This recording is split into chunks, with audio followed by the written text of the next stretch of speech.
guys, part 5. We're on part 5 of our book, The Witches by Ronald Dahl. And it's on page 41 is where we're picking back up. The next morning, we sailed for England, and soon I was back in the old family house in Kent, but this time with only my grandmother to look after me. Then the Easter term began, and every weekday I went to school, and everything seemed to have come back to normal again. Now, at the bottom of our garden, there was an enormous conker tree, and high up in its branches, Timmy, my best friend, and I had started to build a magnificent tree house. We were able to work on it only at the weekends, but we were getting along fine. We had begun with the floor, which we built up by laying wide planks between two quite far apart branches and nailing them down. Within a month, we had finished the floor, then we constructed a wooden railing around the floor, and that left only the roof to be built. The roof was the difficult bit. Here's the picture of their tree house that they're doing. One Saturday afternoon, when Timmy was in bed with the flu, I decided to make a start on the roof all by myself. It was lovely being high up there in that conker tree, all alone with the pale young leaves coming out everywhere around me. It was like being in a big green cave, and the height made it extra exciting. My grandmother had told me that if I fell, I would break a leg, and every time I looked down, I got a tingle along my spine. I worked away, nailing the first plank on the roof, then suddenly, out of the corner of my eye, I caught sight of a woman standing immediately below me. She was looking up at me and smiling in the most peculiar way. When most people smile, their lips go out sideways. This woman's lips went upwards and downwards, showing all her front teeth and gums. The gums were like raw meat. It is always a shock to discover that you are being watched when you think you are alone. And what was this strange woman doing in our garden anyway? I noticed that she was wearing a small black hat, and she had black gloves on her hands, and the gloves came nearly up to her elbows. Gloves! She was wearing gloves. I froze all over. I have a present for you, she said, still staring at me, still smiling, still showing her teeth and gums. I didn't answer. So this is Ham up in the tree house. Come down out of that tree, little boy, she said, and I shall give you the most exciting present you've ever had. Her voice had a curious rasping quality. It made a sort of metallic sound as though her throat was full of drawing pins. Without taking her eyes from my face, she very slowly put one of those gloved hands into her purse and drew out a small green snake. She held it up for me to see. It's tame, she said. There's the snake. The snake began to coil itself around her forearm. It was brilliant green. If you come down here, I shall give him to you, she said. Oh, Grandma, I thought, come and help me. Then I panicked. I dropped the hammer and shot up that enormous tree like a monkey. I didn't stop until I was as high as I could possibly go, and there I stayed, quivering with fear. I couldn't see the woman now. There were layers and layers of leaves between her and me. I stayed up there for hours, and I kept very still. It began to grow dark. At last I heard my grandma calling my name. I'm up here, I shouted back. Come down at once, she called out. It's past your supper time. Grandma, I shouted. Has the woman gone?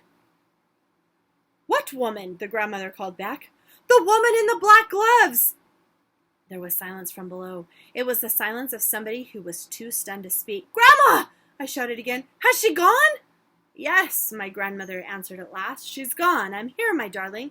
I'll look after you. You can come down now. I climbed down. I was trembling. My grandmother enfolded me in her arms. I've seen a witch, I said. Come inside, she said. You'll be all right with me.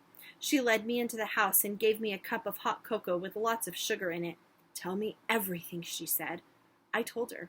By the time I had finished, it was my grandmother who was trembling. Her face was ashy gray, and I saw her glance down at that hand of hers that didn't have a thumb. You know what this means, she said. It means that there is one of them in our district. From now on, I'm not letting you walk alone to school. Do you think she could be after me specially? I asked. No, she said, I doubt that. One child is as good as any other to those creatures.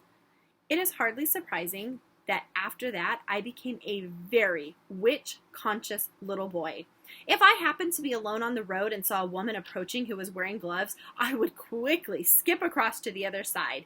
And as the weather remained pretty cold during the whole of that month, nearly everybody was wearing gloves. Curiously enough, though, I never saw the woman with the green snake again. That was my first witch, but it wasn't my last. Summer holidays. The Easter holidays came and went, and the summer term began at school. My grandmother and I had already planned to take our summer holiday in Norway, and we talked about almost nothing else every evening. She had booked a cabin for each of us on the boat from Newcastle to Oslo at the earliest possible moment after my school broke up. And from Oslo, she was going to take me to a place she knew down on the south coast near Arendal, where she had spent her own summer holidays as a child nearly 80 years ago. All day long, she said, my brother and I were in the rowing boat. The whole coast is dotted with tiny islands, and there's nobody on them. We used to explore them and dive into the sea off the lovely smooth granite rocks, and sometimes on the way out we would drop the anchor and fish for cod and whiting, and if we caught anything, we would build a fire on an island and fry the fish in a pan for our lunch. There is no finer fish in the world than absolutely fresh cod. What did you use for bait, Grandma, when you went fishing? Mussels, she said. Everyone uses mussels for bait in Norway, and if we didn't catch any fish, we would boil the mussels in a saucepan and eat those. Were they good? Delicious, she said. Cook them in seawater, and they are tender and salty. What else did you do, Grandma?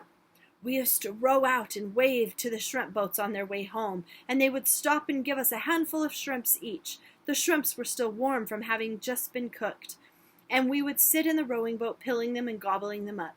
The head was the best part. The head? I said. You squeeze the head between your teeth and suck out the inside. It's marvelous. You and I will do all those things this summer, my darling, she said. Grandma, I said, I can't wait. I simply can't wait to go. Nor can I, she said. When there were only 3 weeks of the summer term left, an awful thing happened.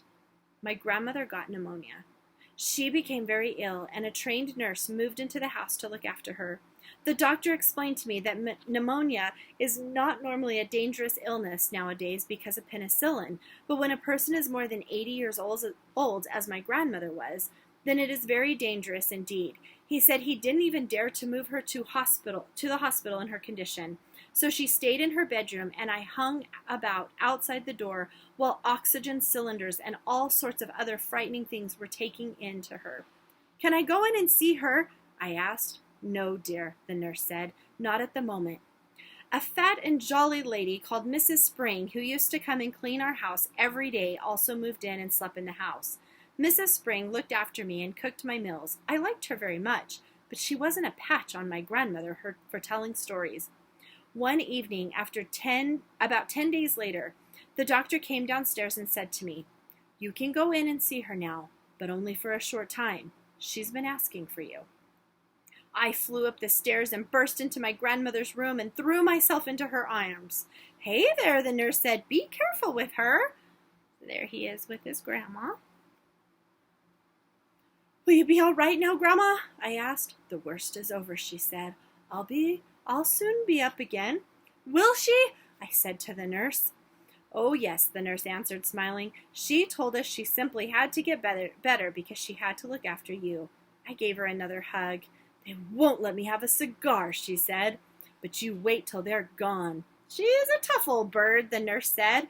We'll have her up in another week. The nurse was right. Within a week, my grandmother was thumping around the house with her gold-topped cane and interfering with Mrs. Spring's cooking. I thank you for all your help, Mrs. Spring, she said, but you can go home now. Oh, no, I can't, Mrs. Spring said. Doctor told me to see that you take it very easy for the next few days. The doctor said more than that. He dropped a bombshell on my grandmother and me by telling us that on no account were we to risk the journey to Norway this summer. Rubbish, my grandmother said. I've promised him we'll go. It's too far, the doctor said. It would be very dangerous, but I'll tell you what you can do. You can take your grandson to a nice hotel on the south coast of England instead. The sea air is just what you need. Oh, no, I said. Do you want your grandmother to die? The doctor asked me. Never, I said. Then don't let her go on a long journey this summer. She's not yet strong enough. And stop her smoking those vile black cigars. In the end, the doctor had his way about the holiday, but not about the cigars. Rooms were booked for us in a place called the Hotel Magnificent in the famous seaside town of Bournemouth. Bournemouth, my grandmother told me, was full of old people like herself. They retired there by the thousand because the air was so bracing and healthy. It kept them, so they believed, alive for a few extra years. Does it? I asked. Of course not, she said. It's Tommy rot. But just for once, I think we've got to obey the doctor. Okay, that's part 5. Head on over to part 6.